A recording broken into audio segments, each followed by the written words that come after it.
Siapa sih yang nggak jengkel ketika saran atau nasihat nggak digubris? Dulu saya juga ngerasa gemes kalau hal ini terjadi.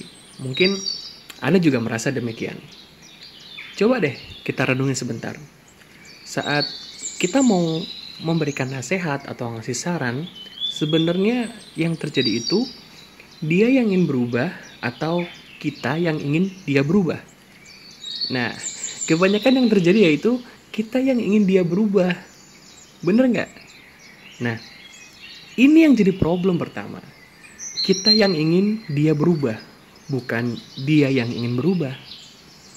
Kita risih melihat hal yang nggak semestinya.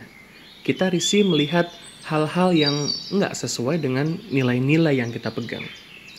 Jadi, karena dia belum ingin berubah, ini yang menjadi salah satu sebab seringkali nasihat kita tidak dianggap penting oleh orang tersebut. Dan akhirnya, saran atau nasihat kita tidak dihiraukan. Problem yang kedua, kita kadangkala nggak peka dengan keadaan emosi orang tersebut. Karena nggak semua keadaan emosi bisa dimanfaatkan untuk menyampaikan nasihat atau saran. Saat ia sedang marah, sebel, ngambek, jengkel, ini adalah kondisi yang kurang tepat untuk memberinya nasihat. Nah, penting bagi kita untuk mencari, menunggu, atau bahkan menciptakan momentum saat seseorang berada dalam emosi yang tepat untuk dinasehati. Pertanyaannya, pada saat kapankah itu?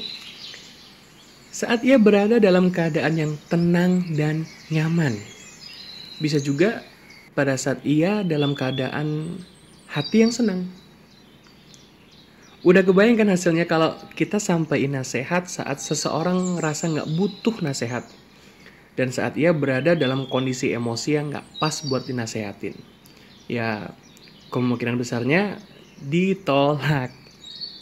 Nah, dari kedua problem tadi, ada dua kesimpulan yang bisa kita pelajari bersama. Yang pertama yaitu bahwa kita perlu menyusun strategi yang tepat dalam menyampaikan nasihat.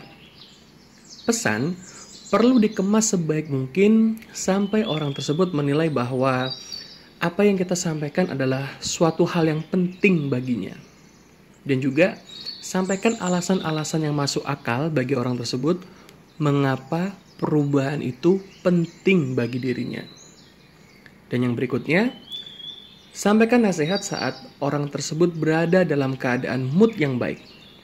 Karena dalam keadaan ini, ia lebih cenderung menjadi pribadi yang mau mendengarkan nasihat.